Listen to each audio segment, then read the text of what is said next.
عبداللہ کی وفات کے بعد 912 عیسوی میں اس کا پوتا عبد الرحمن اسپین کا حکمران بنا۔ وہ زہد و تقوی اور عدل و انصاف کا پیروکار تھا۔ اس کے دو بیٹے تھے، ایک کا نام الحکم اور دوسرے کا نام عبداللہ تھا۔ عبد الرحمن بڑھاپے کی عمر کو پہنچا تو اس نے دونوں بیٹوں میں سے الحکم کو اپنا جانشین مقرر کرنے کا فیصلہ سنایا۔ یہ دیکھ کر عبداللہ کی فطرت نے اس کی عقل پر پردہ ڈال دیا اور تخت و تاج کی ہوس نے اسے اندھا بنا دیا۔ اپنے بھائی کو بادشاہ بنتے دیکھ کر اس سے رہا نہیں گیا۔ ایک روز وہ گھر سے غائب ہو گیا اور عبدالدار جو کہ اپنے وقت کے بڑے مفتی تھے، لوگ ان کے بہت معتقد تھے، ان سبھی لوگوں کو اپنے ساتھ لے کر بادشاہ کے خلاف بغاوت کا اعلان کر دیا۔ اس نے اپنے باپ اور اپنا بھائی الحکم کے قتل کا منصوبہ بنایا اور یہ کام ان مسلمانوں کو سونپ دیا جو اس وقت کے مفتی کے معتقد تھے۔ چنانچہ وہ لوگ دن کے وقت بادشاہ کے دربار میں پہنچے اور ان میں سے ایک نے کہا کہ اے بادشاہ، ہم آپ کو اور آپ کے بیٹے ولی عہد الحکم کو قتل کرنے آئے ہیں۔ دربار پر سناٹا طاری ہو گیا۔ عبد الرحمن دور اندیش انسان تھا۔ وہ سمجھ گیا کہ یہ سازش کی ایک کڑی معلوم ہوتی ہے جو اسپین کے کسی نہ کسی گوشے سے سر اٹھا رہی ہے اور یقیناً یہ لوگ کوئی راز فاش کرنے آئے ہیں۔ چنانچہ عبد الرحمن نے اس سے پوچھا کہ تم کو ہمیں اور ہمارے بیٹے کو قتل کرنے کے لیے کس نے بھیجا ہے اور اس کی کیا وجہ ہے کہ تم نے بھرے دربار میں آ کر ہمیں للکارا ہے؟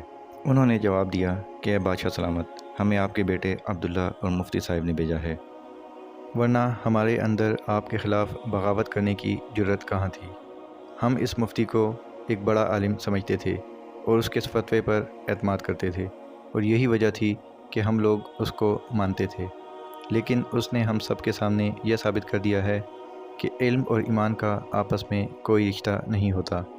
جو علم ایک عادل بادشاہ کو قتل کرنے کی اجازت دے دے تو اس سے اچھا ہے کہ ہم بے علم ہی رہیں۔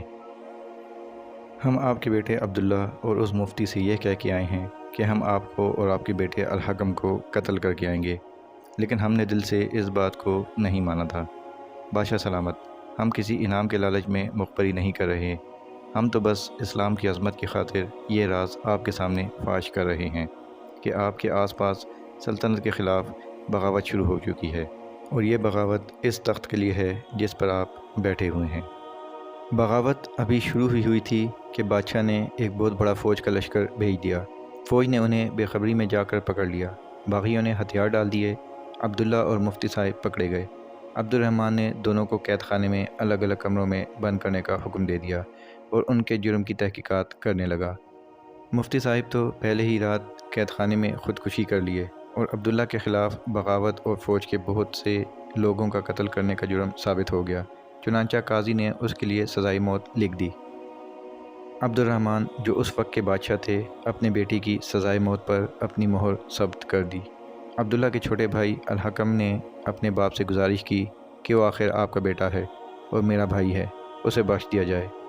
عبد الرحمن نے کہا، کیا تم یہ سمجھتے ہو کہ میں اپنے نادان بیٹے کو جلادوں کے حوالے کر کے خوش رہوں گا؟ کل جب جلاد کی تلوار اس کا سر اس کے دھڑ سے جدا کرے گی تو میرا دل کٹ جائے گا، لیکن اگر میں نے اسے زندہ رہنے دیا تو یہ سلطنت ختم ہو جائے گی۔ عبداللہ کے مرنے پر صرف میں روؤں گا، تم رو گے، تمہاری ماں اور تمہاری بہن روئیں گی، لیکن اگر وہ زندہ رہا تو پوری ملت اسلامیہ کی تاریخ روئے گی۔ اگر میں آج بخش دوں گا تو میرے مرنے کے بعد تم دونوں کے درمیان مسنت وجہ پیکار بنی رہے گی۔ تم دونوں کی توجہ ملک اور قوم سے ہٹ جائے گی۔ تم ایک دوسرے کے تختہ الٹو گے، زبردستی ایک دوسرے سے بادشاہی چھینو گے۔ ایسی قومیں گزری ہیں جنہیں ایک آدمی کی ہوس نے تاج و تخت کو تباہ کیا ہے۔ سزا صرف ان لوگوں کو نہیں ملتی جو حکومت کے لالچی ہوتے ہیں، بلکہ اس کے چلتے قوم تباہ ہو جاتی ہے۔ اور پھر یہی جرم جو عبداللہ نے کیا ہے کوئی اور کرتا تو اسے فوراً جلاد کے حوالے کر دیا جاتا۔ تو کہتا ہے کہ میں تیرے بھائی کا یہ گناہ معاف کر دوں؟ کیا تو اپنے خاندان کی تاریخ میں یہ ذلت شامل کرنا چاہتا ہے کہ اس خاندان کے ایک بادشاہ نے اپنے بیٹے کو بغاوت کے جرم میں معاف کر دیا تھا؟ میں ملک و قوم کی خاطر اپنے بیٹے کو قربان کرتا ہوں۔ دوسری صبح عبداللہ کو جلادوں کے حوالے کر دیا گیا۔ یہ 949 عیسوی کا واقعہ ہے۔ یہ اس عبد الرحمن کا فیصلہ تھا جو اسپین کا فرما بردار تھا، سلطان اور بادشاہ تھا، لیکن یہ عبد الرحمن باپ بھی تھا اس کے بیٹے کا سر جلادوں نے تن سے جدا کر دیا تھا۔ اسے اتنا دکھ تھا کہ سلطنت کے کاموں کے سوا خاموش اور اداس رہتا تھا۔ اسے غم نے نڈھال کر دیا تھا، یہاں تک کہ 11 سال بعد وہ اسی غم میں اتنا کمزور ہو گیا کہ اس نے سلطنت اپنے بیٹے الحکم کو سپرد کر دی اور گوشہ نشینی اختیار کر لی۔ پھر اس کے اگلے ہی سال 961 عیسوی میں وہ اپنے خالق حقیقی سے جا ملا۔